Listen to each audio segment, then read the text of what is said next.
እናቴን አክብሬ ነው እቺ ስልማል ሰባብራት የወለደችኝ ኦርቶዶክስ እስላም ነው። ሰውን የተሳደበ ጨርቅ ለባሽ ብሎ የተሳደበ በአደባባይ ይፈረድበታል። ደንቆሮ ብሎ የተሳደበ ደግሞ በገሃነም ይፈረድበታል የሚለው መጽሐፍ ቅዱስ መጀመሪያ ቢያነቡ አሁን እመቤታችንን መስደብ ይቅርና ክብሯን መናገር ራሱ አቅም የለም።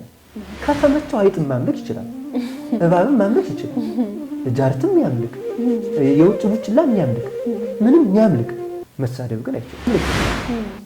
እንደፈለገ መሆን ይችላል፣ እንደፈለገ መሆን ራቁቱን መሄድ ይችላል። ግን ድንግል ማርያም መሳደብ አይችልም። እንኳን ድንግል ማርያም ይቅርና እኔ ራሱ መሳደብ አይችልም። ሰውን የተሳደበ ያለው የመጽሐፍ ቅዱስ ቃል ይፈሳል። እንዳከበራት እንደታዘዛት ወደፊትም ልጇን እንደሚሰማ አማላጅነቷን ቃል ኪዳን እንደገባላት የሚያስረዳን መጽሐፍ ቅዱስ ነው። ስለዚህ እሱ ያከበራትን እኛ አናከብር ማለት አንችልም።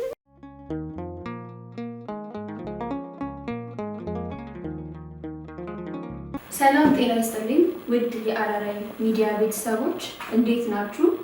ይህ ፕሮግራማችን በቤተክርስቲያናችን ላይ በሚያጋጥሙ የተለያዩ ርዕሰ ጉዳዮች ላይ እንዲሁም ደግሞ ስርዓተ ቤተክርስቲያንን በጠበቀ መልኩ የተለያዩ መርሃ ግብራትን እንዲሁም ሊቃውንት መምህራንን እየጋበዝን በተለያዩ ርዕሰ ጉዳዮች ላይ የምናቀርበው ፕሮግራማችን ጀምሯል። ከኛ ጋር አብራችሁን ቆዩ በማለት በአክብሮት ጋብዛችኋለሁ።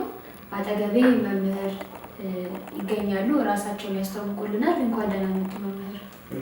እንኳን ደህና ቆያችሁ። እንግዲህ መጋቢ አዲስ መምህር ብርሃነ ሕይወት በላይ እባላለሁ። የአዲስ ኪዳንና የፍትሐ ነገሥት እንዲሁም የቅኔ መምህር። እሺ መልካም አባታችን። እመቤታችን ቅድስት ድንግል ማርያም አሁን ስሟን ቢያኮስሱም ቢያሳንሷትም ምስለ ስዕሏን እየቀደዱ ሚዲያ ላይ እሷን ትንሽ ዝቅ ለማድረግ ቢሞክሩ ዝቅ ማተለው እመቤታችን ጌታ ያከበራት ቅድስት ድንግል ማርያም አለችንና እሷ ራሱ ለህሎተ እግዚአብሔር አንድ ማሳያ ትሆነናለች ወይ? ከመጽሐፍ ቅዱስ አንፃርስ እንደ ማስረጃ ምናነሳው ካለ እሱ ላይ በደንብ ቢያስረዱን እንደው አሁን ወቅታዊ ጉዳይም ስለሆነ እሱ ላይ እመቤታችን የአዲስ ኪዳን መስተይታችን ናት።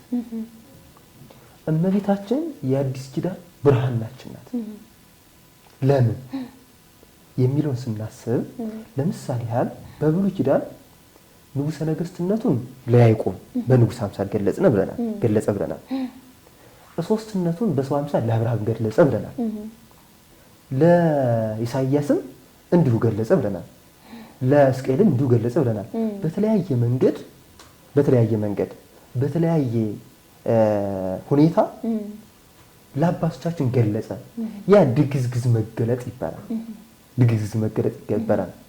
ስለዚህ በአዲስ ኪዳን ሥላሴን ያወቅንባት ሥላሴን ያስተማራችን ሚስጥራችን ድንግል ማርያም ናት። ጎርጎርዮስ እንዲህ ይላል፣ ወኢያእመሮሙ ለስሉስ ቅዱስ ዘእንበለ ምድረ ጸጎ ወልድ ዋሕድ እምቅድስት እሙ። ወልድ ዋሕድ ክርስቶስ ከእመቤታችን ከመወለዱ በፊት ሥላሴን ያወቃቸው ማንም አልነበረም። ስለዚህ ሥላሴን ያሳወቃችን ሚስጥራችን እሷ ናት። ማርያም ፊደል ናት የምንላትም ለዚህ ነው። ስላስተማረችን ማንን ስላስተማረችን? አብን ስላስተማረችን፣ ወልድን ስላስተማረችን፣ መንፈስ ቅዱስን ስላስተማረችን። ለዚህ እኮ ነው ደራሲው በላዕሌኪ ወበዮርዳኖስ ወበታቦር ስልሰ ጊዜያተ፣ ባንቺ ላይ በዮርዳኖስ በደብረ ታቦር ላይ 3 ጊዜ እግዚአብሔር ጉድለት የሌለበትን ጭማሪ የሌለበትን ሶስትነቱን አሳየ ይላል። ዮርዳኖስ ላይ ሶስትነቱን ከማሳየቱ በፊት የመጀመሪያ ያሳየው የት ላይ ነው ሲባል ከድንግል ማርያም ነው። ለምን?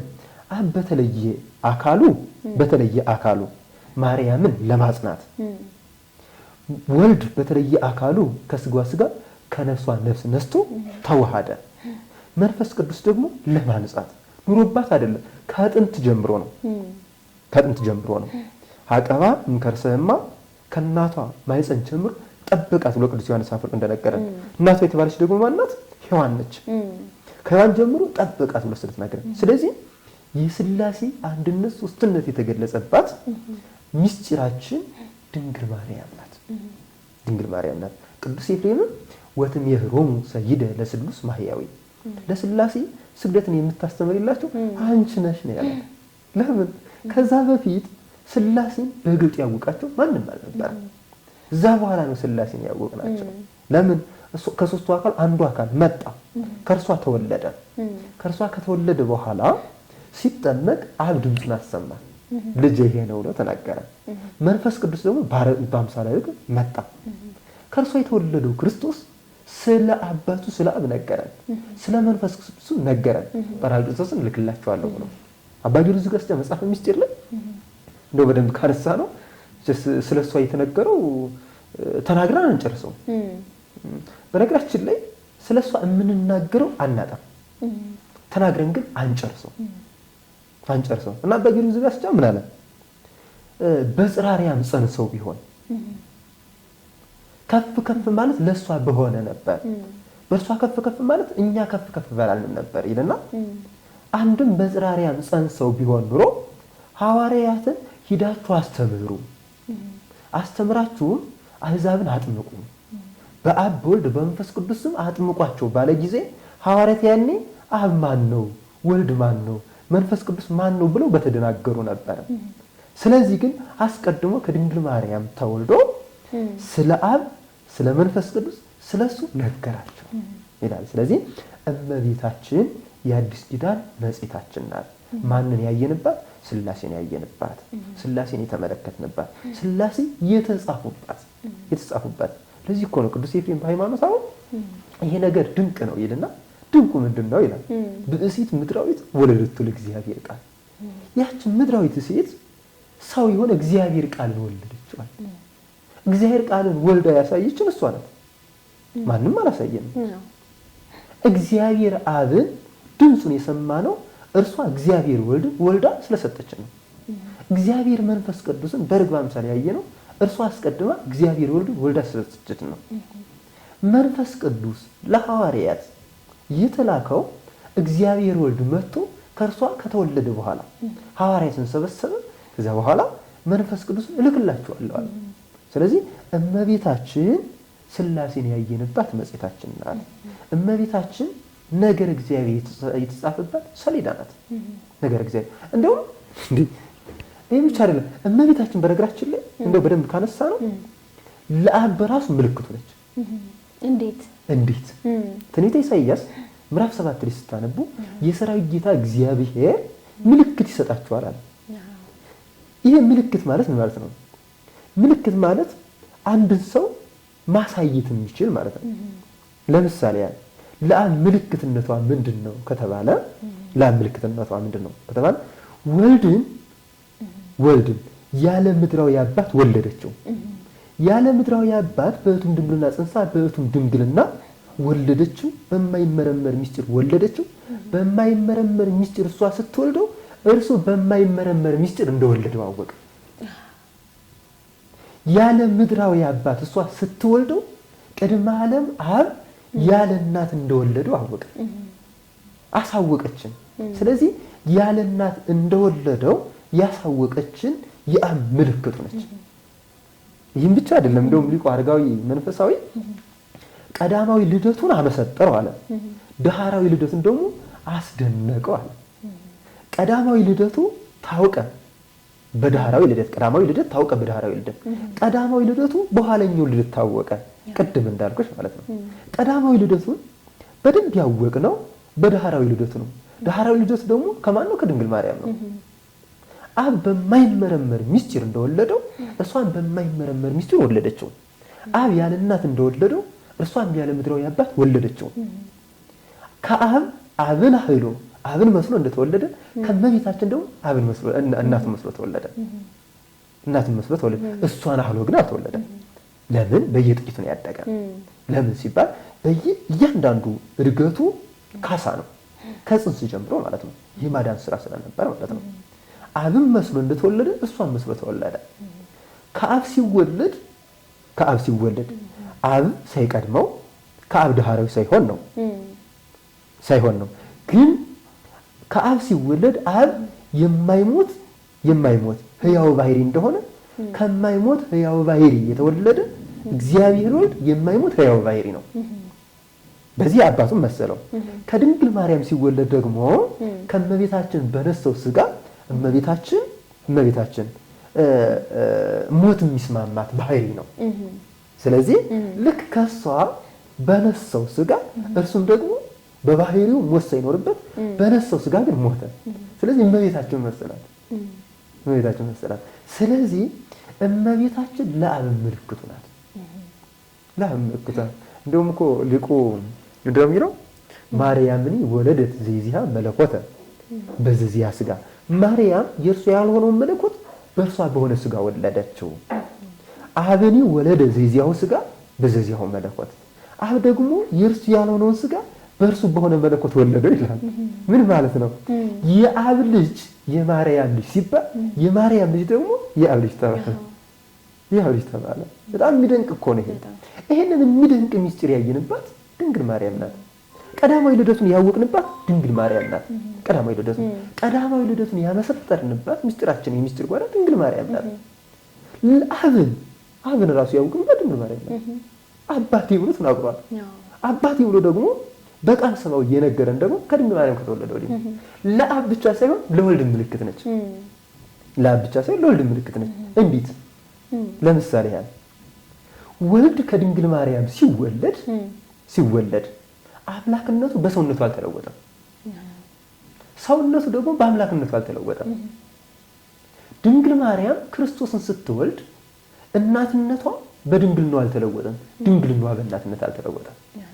ድንግልናዋ በእናትነት አለመለወጡ አምላክነቱ በሰውነቱ ላለመለወጡ ምልክት ነች።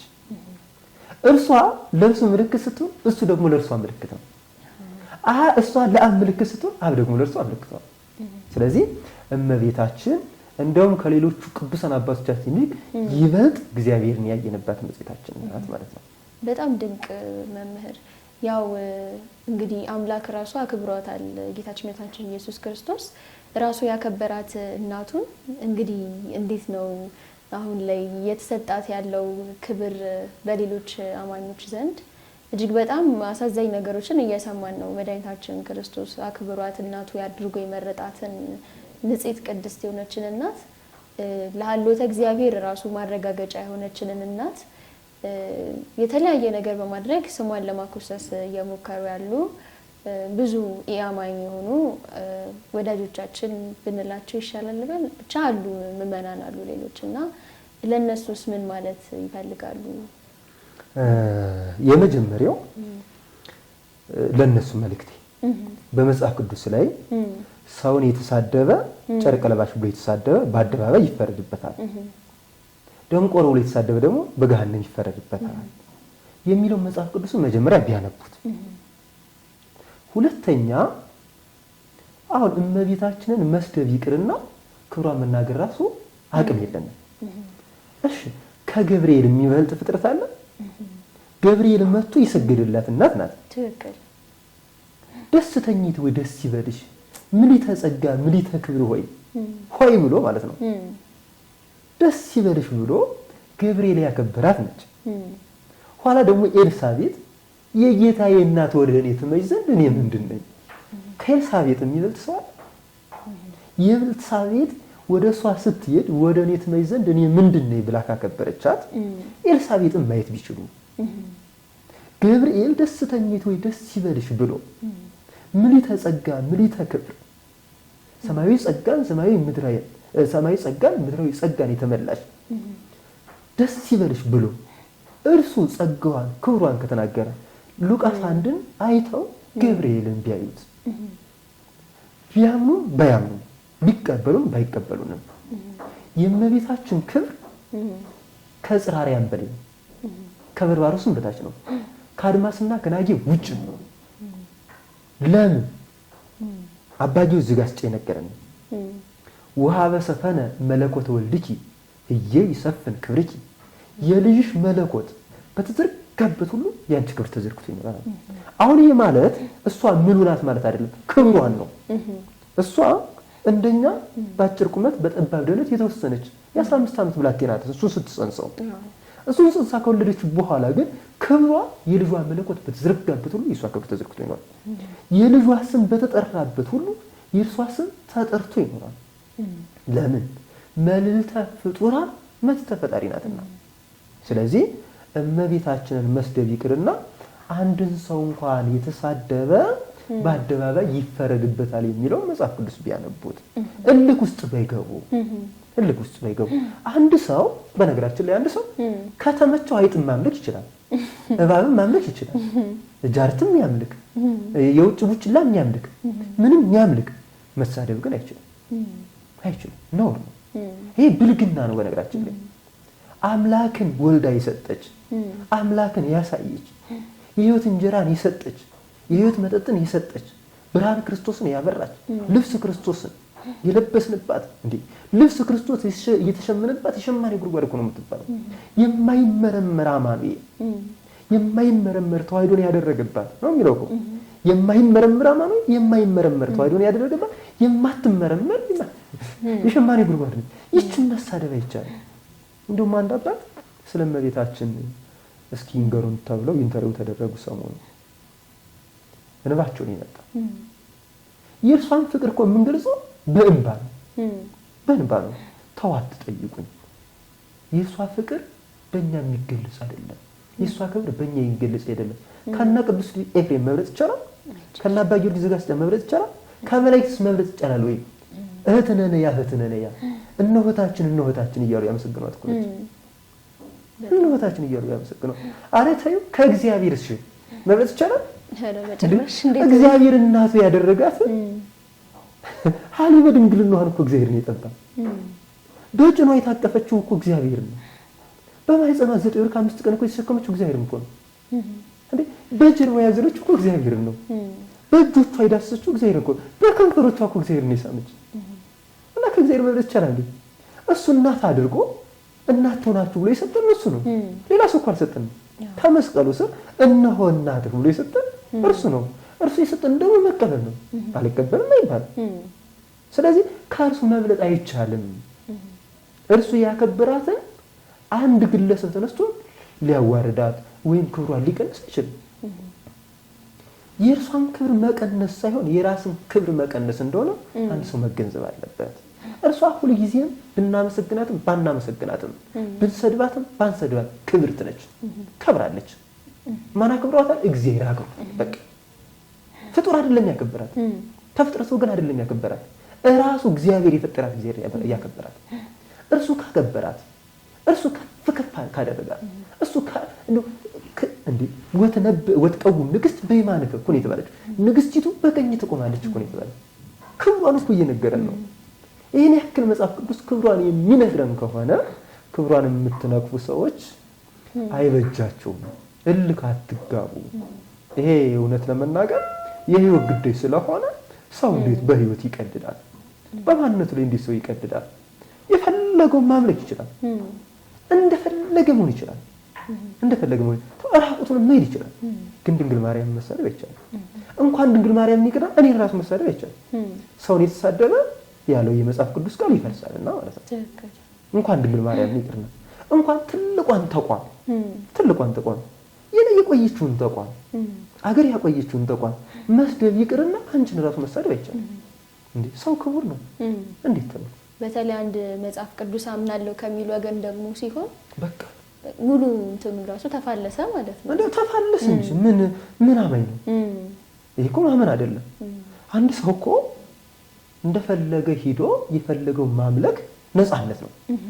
እንኳን እኛ ይቅርና እግዚአብሔርን አስገድዶ የሚገዛ አምላክ አይደለም። አስገድዶ የሚገዛ አይደለም። በነፃነት ነው። በመዋዕለ ሥጋዌው ያስተማረን አንዱ ነፃነትን ነው። ምክንያቱም አይሁድ ሲሰቅሉት እንዳይሰቅሉት ማድረግ ይችላል፣ እንዲያምኑ ማድረግ ይችላል። ግን አስገድዶ የሚገዛ አምላክ አይደለም። ነፃነትን ሰጥቶ ይፈጠረ፣ ነፃነትን ሰጥቶ የሚያኖር አምላክ ነው። ስለዚህ ነፃነትን ሰጥቶ የሚያኖር አምላክ መሰደብ የለበትም፣ እናቱም መሰደብ የለባትም። ይልቁንም ደግሞ እኔ የአንድ ሃይማኖት መሪ ወይም ደግሞ አስተማሪ ነኝ ተብሎ ከሚታሰብ ሰው ወይም ራሱን ከሚያስብ ሰው ደግሞ ስድብ መስራት በጣም ውርደት ነው። ይሄ ቅሌት ነው። ሃይማኖትን አላመነበትም ማለት ነው። የራሱን አላመነበትም ማለት ነው። እኔ እንደው እንደ ስድብ ካልተቆጠረብኝ አንድ ነገር ብናገር ደስ ይለኛል። ግን እንደ ስድብ አይደለም፣ የባህሪ መገለጫ ነው። በነገራችን ላይ በተለይ እንደው ከመቤታችን ላይ አፋቸውን የሚከፍቱ ሰዎችን ባህሪ ነው የገለጸው እና ሊቁ አንድ ውሻ ይላል ከማበዱ በፊት ይላል የጌታውን ቤት ይጠብቃል፣ ጌታውን ያከብራል፣ እመቤቱን ያከብራል፣ ልጆቹን ያውቃል፣ ቤተሰቡን ያውቃል። ካበደ በኋላ ግን መንከስ የሚጀምረው ከቤት ነው። መንከስ የሚጀምረው ከቤት ነው። ከዛ ከቤት መንከስ ጀመረ ይወጣል። የጌታውን ቤት ይጠብቅ የነበረ የጌታውን ቤት ይረሳዋል። ጌታውን ያከብር የነበረ ጌታውን ይነክሳል። ቤተሰቡን ያውቅ የነበረ ቤተሰቡን ይረሳል። ልክ አሁን ወጥተው የሄዱ ሰዎች እነሱ ማለት ናቸው። እኔ አሁን እንኳን የወጡት ይቅርና ሌላ ሰው ሞቶ መሄድ ይችላል። የሚያስገድደው የለም። ግን ወጥቶ ከሄደ በኋላ ዙሩ የነበረበትን ተቋም ያመልከው የነበረውን ያመልከው የነበረውን አምልኮት መንቀፍ አይችልም። ተመቸው ካልተስማማው በቃ ገብቶኛል ያንኛው ተረድቻለሁ ብሎ ከሄደ እዛው የሄደበትን አምልኮቱን ስርዓቱን መፈጸም ያለበት እንጂ ወጥቶ መሳደብ እኔ እንዳበደ ውሻ እንደሆነ ነው የሚቆጠረው።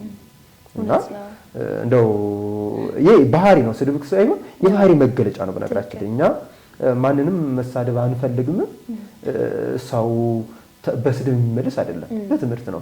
ግን የባህሪ መገለጫ ወይም ደግሞ የስራ መገለጫ ነው። እና እንደው ወንድሞቻችን ከመቤታችን ላይ ቢወርዱ ከተቋሟ ላይ ቢወርዱ የራሳቸውን መኖር ቢችሉ ተግባብተን ተስማምተን በሰውነት ባህሪያችን ተመካክረን ብንኖር ቦታ ሳይጠበን ምንም ሳናጣ ብንኖር የተሻለ ነው የሚሆነው።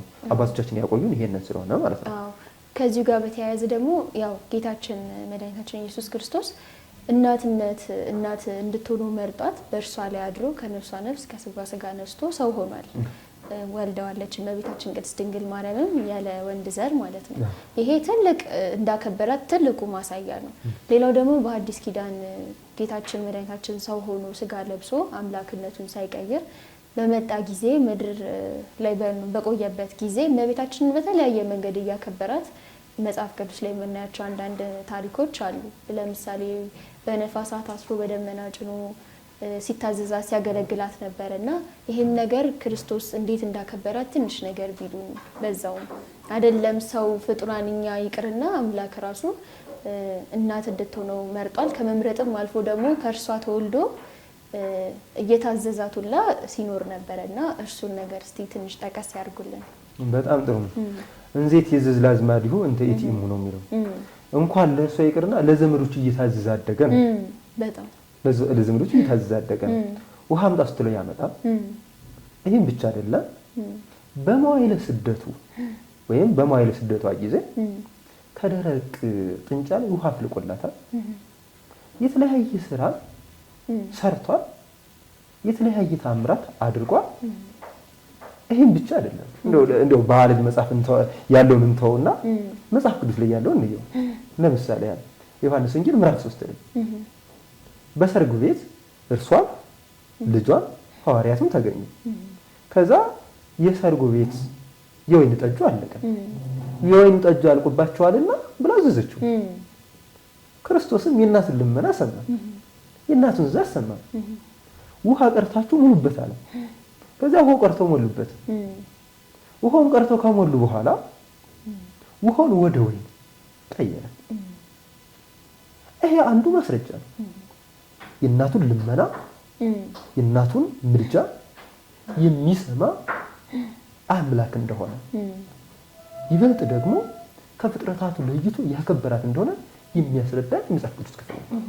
ስለዚህ እርሱ ያከበራትን እርሱ ስትጠራው አቤት ያላትን እርሱ የሰማትን እኔ ያልሰማትን ማለት አይቻልም።